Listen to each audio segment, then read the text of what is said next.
समय समय बलवान है नहीं पुरुष बलवान, काबे अर्जुन लूटियो वही धनुष वही बाण। समय बधाय नो आवे। हमणानो डूंगरी सफरजननी साइड कापी गई।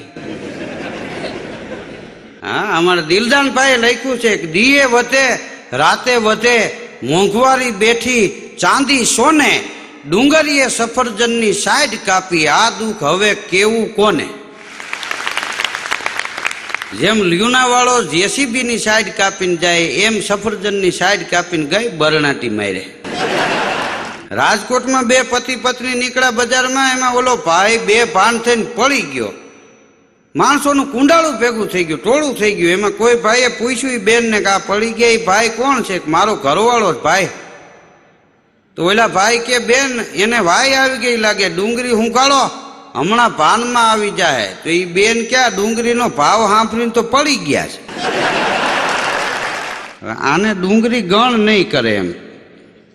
हाँ, हमणा एक भाई आम टीपाई राखी स्लेप में लेप चढ़ावतो, एमां पड्यो, बेभान थई गयो। एनी घरवाळीने एम के आने सोटनो झटको लागी गयो छे। गाड़ी में नाखीने उपाड्यो दवाखाना बाजू। रोडे गाड़ी चढ़ीने त्यां भान में आव्यो। एनी घरवाळीने के क्यां लई जाओ छो? तो एनी घरवाળી के तमने सोट लाग्यो छे ने, दवाखाने लई जाय छी। तो के नारे ना मारीने मारी बगल हुंकाई गई।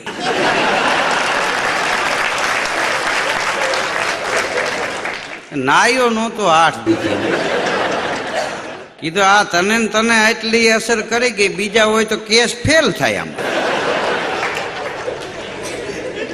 हाँ, एक भाई दवाखाने गया ने एनी घरवाળી भेगी थी। डॉक्टर ने ओलो भाई के साहेब के मने हुमलानी असर थई गई होय एवुं लागे छे। ते डॉक्टर साहेबे बधुं चेक कर्युं। डॉक्टर साहेब के भाई एवी चिंता करो मां अने लप भेगी न राखवी। तेनी घरवाळीने के हाले तू बहार उपर। एनी घरवाळीने लप समजतो। अमारा गामडाना बापा हमणां बस में बैठा था, एमां चेकिंग आव्युं। हवे बस में चेकिंग आवे एटले ड्राइवर कंडक्टर ने उतारी मूके। ई लोको चेक करवा आव्या होय ने ई बस में चढ़े। ते बस में चढ़्या चेक करवा माटे। साहेब बधानी टिकिट जोता था। एमां गामडाना अमारे एक बापा बैठा था, एने के टिकिट? बापा आम टिकिट आपी। साहेब जोईने के आ तो जूनी छे। बापा के बस क्या नवी छे? 30 वर्ष जूनी बस हाले के अठवाडिયું जूनी टिकिट न हाले? हाँ, आवा नवा हाल्या आवे। हाँ, गामडाना बापा अहीं राजकोट कालावड़ रोड उपर निकळ्या। घेरदार चोयणियों, पाहामती केळियों, माथे आटियाળી पाघड़ी, हाथ में कळियाળી डांग। कोटेचा चौक में 5 कोलेजिया उभा था। एमां एक कोलेजियाए बापा ने कीधुं के त्रिकोण बाग कई बाजू आवे? बापा के भाई मने खबर नहीं। कोलेजिया नो मगज गयो। ई के तई हूँ मोटी पाकड़ी बांधी निकली गया छो। तो बापा पाकड़ी उतारीने कोलेजिया माथा ऊपर मूकी दीधी। ले हवे खबर पड़े छे? तो के ना, तो के कोडा पाकड़ी बांधे खबर पड़ती हो बधाय डबल न बांधे। कोलेजियो के बापा ने के तमे भण्या केटलुं? बापा के अमे तो अंगूठा छाप छीए। तेदी क्यां भणवानो वेत हतो? तो के तमारी जिंदगी एड़े गई। एमां बापानो मगज गयो के तमे पांचेय शुं करो छो? तो बे के अमे चार्टर्ड एकाउंटન્ટ नु करीए छीए, 50,000 थी पगार चालू थाय। बे के अमे एंजीनियरिंग नु करी छे ने एक के हूँ मेडिकल लाइन में छूं। बापा के तो बहु भण्या। तो के हाँ। तो के तमे आटलू भण्या छो, हूँ भले अंगूठा छाप रह्यो, हूँ पूछूं एनो साचो जवाब जो तमे आपो, 5 ने 2,000 रुपया आपू, नहींतर तमारे हामा आपवा। कॉलेज एग्री थी गया। बापा अभण पूछे ने आपने न आवड़े एवं बने कि हाँ बापा बोलो। तो गामडाना बापा के एवी कई वस्तु छे जे अंजवाळामां देखाय नहीं। तो कॉलेजीए कदे चढ़्या, कारण के आ तो कोठा हुज छे ई चोपड़ामां न आवे, खोपड़ामां होय। 5 2,000 रुपया बापा ने आप्या। ई के बापा तमे कहो। बापा के एना 2,000 बीजा थाय दीकराओ। आ तो तमे कही न सका एना आप्या। कॉलेजिया के भंगाणा भेगा भंगाणा हजी 2,000 दियो। पाछा 10,000 5 थईने बीजा आप्या।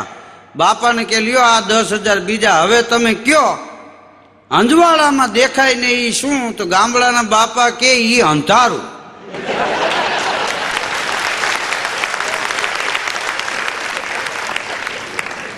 હા, દીકરા એને લાઈટ કરીને ન જોવાય, શેરડો મારો તો વયું જાય. 20,000 રૂપિયા લઈને બાપા થયા, હાલ થાય કે દીકરાઓ હજી ભણજો, તમે ભણો તો અમારું હાલ્યા રાખે, અમારે આ ઉંમરે બીજે ક્યાં જવું લે. હા, ગામડાની કોઠાઓ જ છે અને જૂનું એટલું હોનું છે. હા, અમારે સાવરકુંડલાના કનુરાવ બારોટ લખે છે કે હોનું પિત્તળને હાંચવે ભેળો વધારે ભાવ, એમ સજન મળે સંસારમાં ઈ તો કોક કોક કનુરાવ.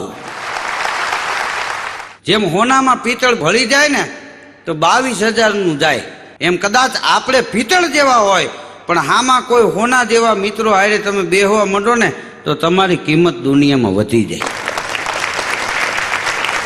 સારા મિત્રો મળે, સારા માણસો મળે તો જીવવાની મજા આવે. જૂનું એટલું હોનું છે, ભલે અત્યારે 50,000 થી માંડી અને 5 લાખના સૂટ બજારમાં મળે છે, પણ એનો અર્થ એવો નથી કે ચોયણી, કેળિયું, પાઘડી, બંડી, ટોપી, ધોતિયું, જભો એની કિંમત ઘટી ગઈ છે. એની કિંમત એટલી ને એટલી છે. હજી ચોયણી, કેળિયું, પાઘડી બાંધી અને આપણા વડીલો બજારમાં નીકળે તો લોકો એના ફોટા પાડે. 5 લાખનું સૂટ પહેરીને તમે બજારમાં નીકળો, કોઈ ફોટો ન પાડે. હા, કૂતરાને ઉનાળામાં ધોળ્યું હોય ને જીભ નીકળી જાય એવી ટાઈ મારી હોય, હા, એ ગળા સુધી હોય. શું કામ કે આ ગળે આવી ગયા. જૂનું એટલું હોનું છે, જૂનાની કિંમત કોઈ દી ઘટે નહીં. ભલે પીઝા, બર્ગર, પાઉંભાજી, ભેળ, પાણીપુરી બજારમાં આવ્યા, પણ એનો અર્થ એવો નથી કે બાજરાના જુવારના રોટલાની કિંમત ઘટી ગઈ છે. હા, એ તો હજી દાદાના સ્થાન ઉપર છે. બાજરાનો રોટલો બહાર આવે ને એટલે બધું હંકેલાઈ જાય. શું કામ? Father of biscuit. હા, એ બિસ્કિટના મોટા બાપા. પાણીપુરી લાજ કાઢી જાય, એ તો હોવારું છે.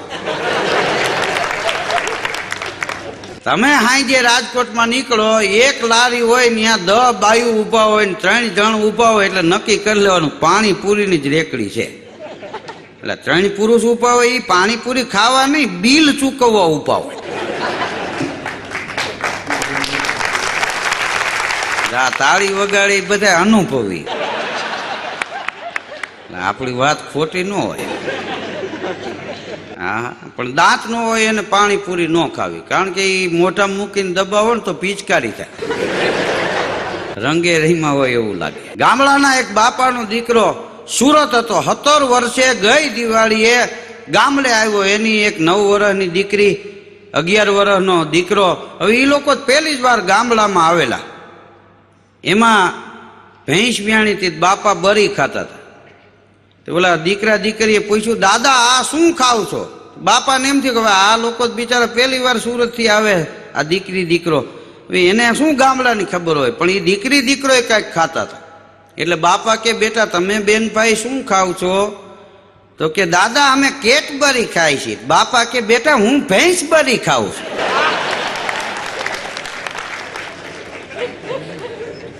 હા, એમ કરીને સમજાવી દીધા. બોલો.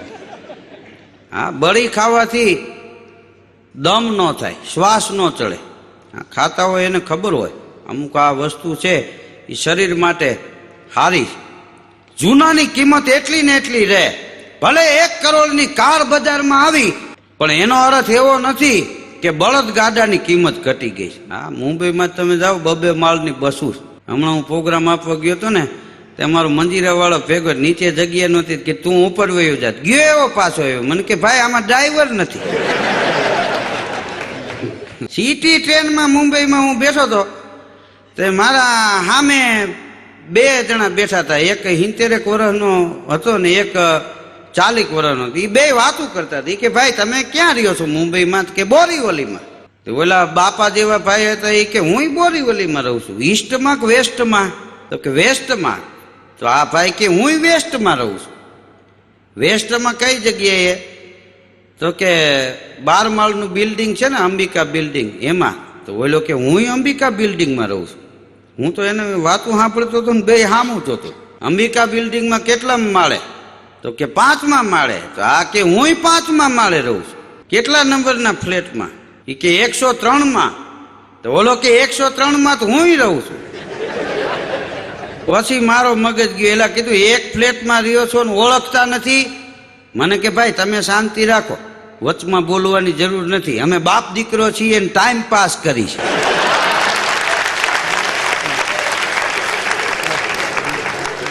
ચોરનો કેસ કોર્ટમાં હાલતો હતો. એમાં ન્યાયાધીશે ચોરને કીધું, ઈ કે ચોરી કરીને જીવો છો, શરમ નથી થતી? તે ચોર કે સાહેબ શરમ થાય છે એટલે તો રાતે ચોરી કરી છે, નકર નો ખરાબ બપોરે ખાબકી. રાતે એક ભાઈ એમ નીકળ્યો ને ગલીમાં, તો અંધારું, લાઇટ નહીં એ ગલીમાં. તે અંધારે આમ ગલીમાં નીકળ્યો તો એક ભાઈ દોડીને આવ્યો, છરી ગળે અડાડે નહીં, કે જે કાંઈ હોય એ કાઢી દે. ઓલો કે હશે ભાઈ સાહેબ જવા દો. નહીં, જે કાંઈ હોય એ દઈ દે. ગળગળો થઈ ગયો. ઓલો કે ભાઈ જવા દો, એક 100 રૂપિયા છે, ખાલી ઘેરે જઈશ ને તો ઘેરે મારશે. તો આ છરી અડાડીને કે તને મારશે તો અમને હું મૂકી દે એમ માને છે. પચા લાઈ કે બેયનું કે હંચવાઈ જાય. હા, તો માનવતા દાખવું છે. 50 એની પાસે લઈ લીધા કે તું ખાલી અહીંથી ઘેરે જા, તને મારે એમ હું ખાલી જાઉં કે મને મારે. એક દી એક છોકરો મારા પ્રોગ્રામમાં આવેલો, નાનકડો. એટલે મેં કીધું તારું નામ શું? મને કે હિરેન. હા, ભણવા જાસ? મને કે હા, બપોર સુધી જાઉં છું. કીધું બપોર સુધી જ હોય, કઈ 2 દી ભણવાનું ન હોય. મારા સામું જોઈને મને કે તમે તો દેશ વિદેશમાં બધે પ્રોગ્રામ આપતા છો. મેં કીધું હા. તો મને કે ભલે ને તમે આટલા પ્રોગ્રામ આપો, હું પૂછું એ તમે કહી દો તો કે 100 રૂપિયા આપો, નહીં તો તમારે 100 આપવા. મને એમ થયું કે આ છોકરાઓની બુદ્ધિ જોવાય જાય ને 100 રૂપિયામાં આપણને હું વાંધો ને એને પ્રોત્સાહન મળે. મેં કીધું બોલ બેટા. તો મને કે પાયા વિનાનું ટેબલ કયું? હું હલવાનું. મેં તો છોકરા સામું જોયું, ઘડીક ટેબલ સામું જોયું. આ પાયા ન હોય તો ટેબલ કેવી રીતે હોય? મેં કીધું એ તો ભાઈ ન હોય. મને કે હોય તો મેં કીધું 100 ને 200 આપું. કે પાયા વિનાનું ટેબલ કયું? તો મને કે ટાઈમ ટેબલ.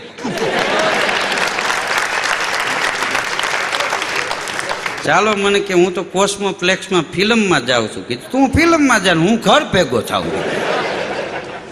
વિદ્યાર્થીને એક દી સાહેબે કીધું, એલા કે આ તને નિબંધ લખવાનું કીધું તું, કૂતરા ઉપર નિબંધ લખતો આવજે. આ તું લખી આવ્યો છો, પણ આ બહુ જૂનો છે. એ કે તારો ભાઈ ભણતો ને ઈ આ લખીને આવ્યો હતો. તો એ છોકરો કે કૂતરો અમારે ઈ જૂનો જ છે. હા, નિશાળે ઘણી વાર તમે જુઓ, શિક્ષકોને પાન ફાંકી ખાવા જવું હોય ને તો છોકરાઓને કામે લગાડે. એક દી શિક્ષક વિદ્યાર્થીને કે બેટા, બધા વિદ્યાર્થીઓ તમને 20 મિનિટનો ટાઈમ આપું છું, સરસ મજાનું ટ્રેનનું ચિત્ર દોરો. એમ કહીને એ ફાંકી ખાવા વહી ગયા. 20 મિનિટનું કહીને ગયા ને 1 કલાકે આવ્યા. ચાલો વાલા વિદ્યાર્થીઓ, બધા ચિત્ર દોરી આવ્યા, બતાવો. બધા પાર્ટીમાં લઈને આવ્યા, પણ ખાલી પાટા જ દોરેલા. સાહેબ કે ટ્રેન કેમ નથી દોરી? કે સાહેબ એ તો ઉપડી જાય ને. તમે 20 મિનિટનું કહીને આવો. નિશાળે છોકરાઓને ઘણી વાર સાહેબને જવાબ દેવા અઘરા થઈ પડે એવા છોકરા. એક છોકરાને ઊભો કરીને કીધું કવિતા બોલ. છોકરા આમ ચોપડી કાઢી. સાહેબે જોંટ મારી લઈ લીધી. નહીં, મોઢે બોલવાની. પછી છોકરો કે તમે કે પગાર લ્યો છો ને તમારે જોઈને બોલવાની, અમારે મોઢે બોલવાની. એમ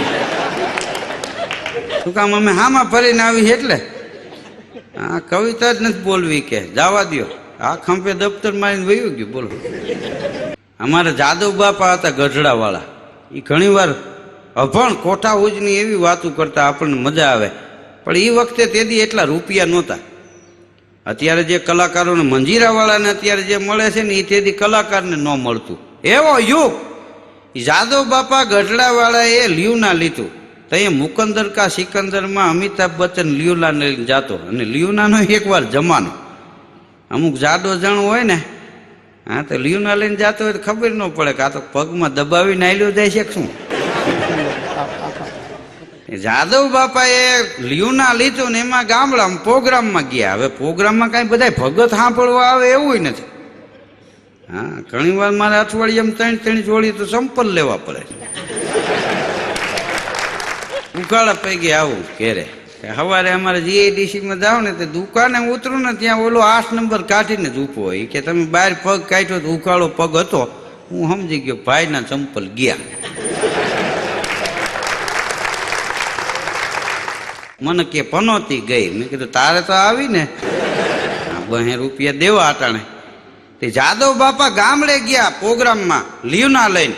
તે પ્રોગ્રામ પૂરો કરીને સ્ટેજની પાછળ જોયું ને તો લ્યુના નહીં.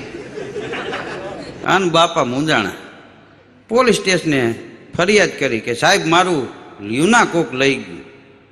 પોલીસ ખાતું કલાકારોને માને સાહેબ ઓળખતા હતા કે જાદવ બાપાનું આવડું મોટું નામ કે બાપા ચિંતા કરશો માં, પ્રોગ્રામમાં ક્યાં મૂક્યું હતું કે સ્ટેજની પાછળ. હવે તે સાહેબ પાસે બધું લખેલું હોય કે આ એરિયામાં કેટલા ખિસ્સા કાતરું રહે છે, કેટલા 2 વ્હીલ લે એવા રહે છે, કેટલા સાયકલ ચોરીવાળા રહે છે, કેટલા પંખા ચોરી જાય એવા રહે છે. 3-4 દીમાં સાહેબે જે ભાઈ લ્યુના ચોરી ગયો હતો એને પકડી લીધો. સાહેબને એમ થયું કે હવે આને હાજર કરશું તો આ કોર્ટમાં કેસ હાલે ને કેટલું લાંબુ થાય ને આ લ્યુના કોર્ટમાં સાચું પડે પછી મળે, ત્યાં સુધી ન મળે. એટલે સાહેબે ચોરને 2 ધોકા મારીને મૂકી દીધો ને લ્યુના સાહેબે જીપમાં ચડાવ્યું અને ગઢડા આવ્યા સાહેબ ગાડી લઈને અને જાદવ બાપાને બોલાવ્યા. જાદવ બાપા આવ્યા કે સાહેબ મારું લ્યુના ચોરાઈ ગયું હતું એનું પછી શું થયું? ત્યાં પોલીસવાળાએ જીપમાંથી લ્યુના ઉતાર્યું. જીપમાંથી લ્યુના ઉતરતું જોઈ અને જાદવ બાપા એટલા રાજી થયા અને 2 શબ્દ બોલ્યા જાદવ બાપા ગઢડાવાળા કે આ દેશમાં 2 વસ્તુ પાછી આવી છે. તો સાહેબ કે કઈ? કે એક સત્તાધારનો પાડો મુંબઈ કતલખાનેથી પાછો આવ્યો હતો ને બીજું જાદવ બાપાનું લ્યુના. પાદરમાં બાપાએ બેહણીઓ માર્યો. વાહ સાહેબ વાહ, આનું નામ ઈ કે અધિકારી કહેવાય. ઘણી વાર એવું બને છે કે હોદો છે એ માણસથી દીપે છે. હોદાથી માણસ દીપે એને હોદો ન કહેવાય, પણ માણસથી હોદો દીપી જાય એવી જે ફરજ બજાવે ને એને અધિકારી કહેવામાં આવે. હા, જાદવ બાપા કહેતા કે માણસો ગરીબ શું કામ રહે? ગરીબી જાતી નથી એનું કારણ શું? જાદવ બાપા ગઢડાવાળા કહેતા એ કે સવારે મજૂર કામે જતા હોય ને તે આગળ હરપ હોય એવું લાગે અને સાંજે છૂટે ને ત્યારે પાછળ હરપ હોય એવું લાગે. બરણાથી મારે આવતા હોય. ઘેરે આવવામાં માણસ ઝપટ રાખે છે એટલી સવારે કામે જવામાં ઝપટ રાખશે ને તેથી આ દેશમાં ગરીબાઈ એકેય ખૂણે જોવા નહીં મળે. બોલ.